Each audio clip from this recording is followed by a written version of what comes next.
Halo teman-teman, perkenalkan saya Teguh Hamzah Fansuri dan saya adalah seorang forex trader dan sekaligus saya mentor di komunitas Forex NFC. Selamat datang di channel NFC Forex TV, tempatnya trader Nusantara teredukasi. Dalam kesempatan video ini teman-teman, saya mau bahas sebuah penyakit yang apabila penyakit ini masih teman-teman indap, saya yakin trading teman-teman tidak akan bertahan ya. Maka dari itu silahkan simak terus video ini sampai dengan tuntas. Silahkan juga subscribe terlebih dahulu, kemudian nyalakan tombol loncengnya agar teman-teman mendapatkan notifikasi dari video-video terbaru NFC. Seperti yang saya sampaikan di awal tadi ya, ada satu penyakit ya, yang mana kalau misalnya penyakit ini masih teman-teman pegang, masih teman-teman miliki ya, belum dinetralisir ya, saya yakin pertumbuhan dari akun trading teman-teman bisa jadi malahan tidak bertahan gitu ya. Bisa jadi malahan teman-teman menyerah. Nah, penyakit-penyakit apa aja ini? Sebenarnya teman-teman ya, penyakit-penyakit ini adalah teman-teman tahu. Karena ketahuan teman-teman merasa, oke, aku punya antidotnya kok ya. Aku punya antivirusnya yang bisa menginstal ini gitu. Tapi karena ketahuan itu teman-teman jadi sombong gitu ya. Jadi merasa, oke, gampang lah. Pada akhirnya, pada kenyataannya, ketika teman-teman sudah masuk dan sudah entry, apa yang terjadi? Kelabakan. Ya. Setelah kelabakan, otak pun berpikir tidak jernih, ya akhirnya hanya meratapi aja floating minus yang berkepanjangan, gitu ya. Oke, saya sebutin deh ya. Apa-apa aja ini teman-teman ya, penyakit-penyakitnya. Yang pertama ya. Banyak dari teman-teman trader ya di luaran sana ataupun di NFC gitu ya teman-teman, itu adalah mereka tahu ilmunya tapi tidak mereka lakukan. Tahu ilmunya tapi tidak dilakukannya seperti apa Mas Teguh? Contoh misalnya gini, mereka tahu area UFO itu adalah area untuk entry. Tapi lagi-lagi mereka dapetin ketika buka MT4, MT5-nya gitu ya, mereka langsung buy now dan sell now. Entry tanpa alasan. Udah gampang lah ini sepertinya harga akan naik. Akhirnya di buy now sekarang ya kan. Oke, benar saat itu. Nah, jadi edik ya, jadi candu. Kemudian, perbuatan kedua, tindakan keduanya masih sama. Buy now, sell now, buy now, sell now. Terus. Pada satu titik, ya kan? Pada satu titik, ternyata salah arah. Salah arah, masih bisa berpikir dengan jernih, ya kan? Ini kalau misalnya salah arah, dan ketemu UFO buy, misalnya ya tadi ya, maka saya masih bisa pertahankan. Tapi ternyata buy-nya ditembus. Ternyata ditembus, oke. Berani nggak di stop loss-nya, gitu ya. Itu tadi ya. Yang pertama adalah mereka tahu area UFO ini adalah area entry, tapi tidak dilakukannya. Mereka masih tetap melakukan buy now dan sell now. Nah, yang kedua apa? Yang kedua adalah mereka tahu resikonya counter trend, tapi tetap dilakukan counter trend. Seperti apa itu? Ini trennya up ini. Harusnya kita mencari area buy, ya kan? Area buy. Tapi karena merasa ini sudah terlalu tinggi, teman-teman mungkin bisa lihat di chart SAUUSD ya. Beberapa waktu lalu itu malahan nembus all time high-nya lagi gitu ya kan. Mungkin sebagian besar dari trader itu ini sudah all time high. Waktunya kita nge-sell gitu kan. Akhirnya banyak yang nge-sell dan ternyata harga makin naik lagi kan, makin tinggi lagi. Ada satu titik sampai harga sekarang sudah mulai turun lagi dan kalau saya bilang, mungkin ini akan bisa jadi naik lagi, gitu ya. Nah, kalau misalnya teman-teman masih berpikiran seperti itu, kan jadi bermainnya counter trend ya. Bermain counter trend, kemudian merasa harga sudah tinggi, ya berharap harga akan turun kembali. Dan ternyata harga naik lagi. Akhirnya apa? Akhirnya teman-teman dalam malamnya atau dalam harinya gitu ya, dalam kesehariannya dirundung dengan, aduh floating minus ini gimana ya kalau misalnya rasa was-was itu selalu ada gitu ya. Akhirnya hidupnya juga nggak tenang kan, Yang selanjutnya, tahu resiko averaging, marti itu tidak boleh ya kan, itu diharamkan sama teman-teman NFC juga gitu ya, sama kita juga kita haramkan averaging marti tersebut. Tapi apa yang terjadi, teman-teman tetap melakukannya. Mereka trader-trader yang gagal ini ya, trader-trader yang masih punya penyakit ini tetap melakukannya. Atas dasar apa? Atas dasar karena kalau misalnya dia turun, paling tidak ini bisa di cut profit di tengah jalan. Profit sedikit sudah aman. Oke, 1-2 kali benar.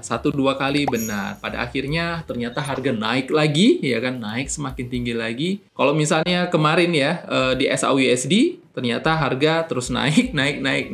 Belum sampai all time high sih, gitu ya kan? Berharap tapi tetap turun kan gitu. Ternyata tambah lagi dengan lot besar, aduh, udah kan? Sampai all time high-nya. Akhirnya ketahanan dari akunnya nggak sanggup, akhirnya MC. Ya. Begitu aja seterusnya.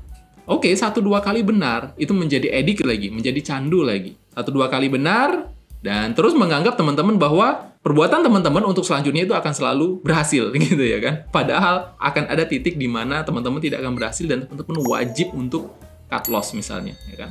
Atau stop loss di sana, gitu ya kan. Tapi ya tidak dilakukan. Kenapa? Karena udah terlalu besar floating minusnya. Aduh, mau di-cut, tapi sayang, gitu ya.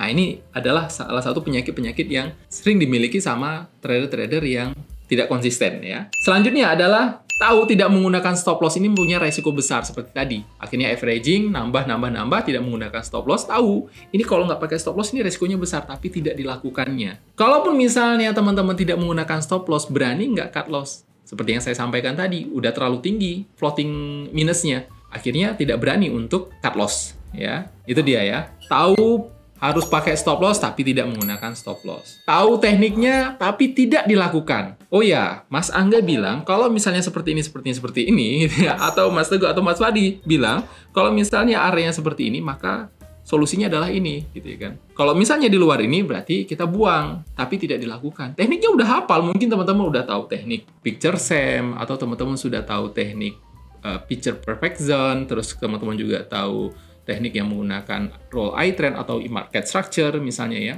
para EMA dan lain sebagainya, tapi tidak dilakukan. Nah, akhirnya apa? Akhirnya ya hanya akan terjadi kegagalan lagi.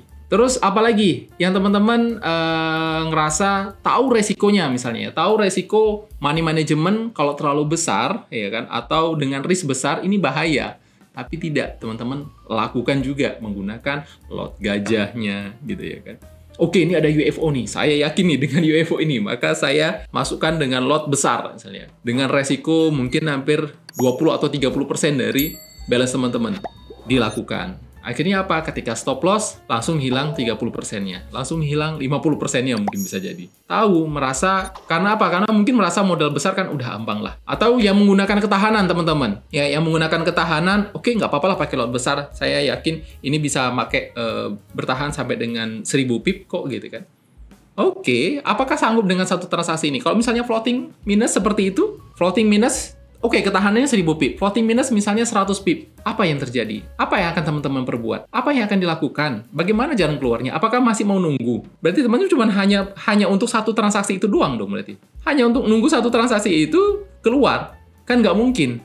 Akhirnya teman-teman apa? Cut loss. Cut loss terakhir berkurangnya lumayan besar balance-nya. Kan gitu ya. Jadi merasa modal besar, akhirnya merasa pede menempatkan lot yang besar juga. Nah, mungkin teman-teman ya masih ada banyak lagi penyakit-penyakit yang dimiliki yang masih diindap sama trader-trader yang saya bilang ini nggak kemana-mana gitu ya. Asik bolak-balik di situ aja. Malahan mengganggu, kalau saya bilang mengganggu apa? Mengganggu kegiatan dia sehari-hari, mengganggu aktivitasnya sehari-hari. Yang tadinya bisa baik-baik sama apa? Yang tadinya misalnya harmonis sama keluarga, sama teman misalnya kan.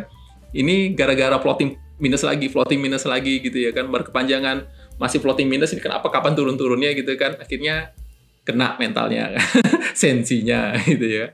Jadi tadinya bisa diajak bercanda malahan jadi nggak bisa diajak bercanda.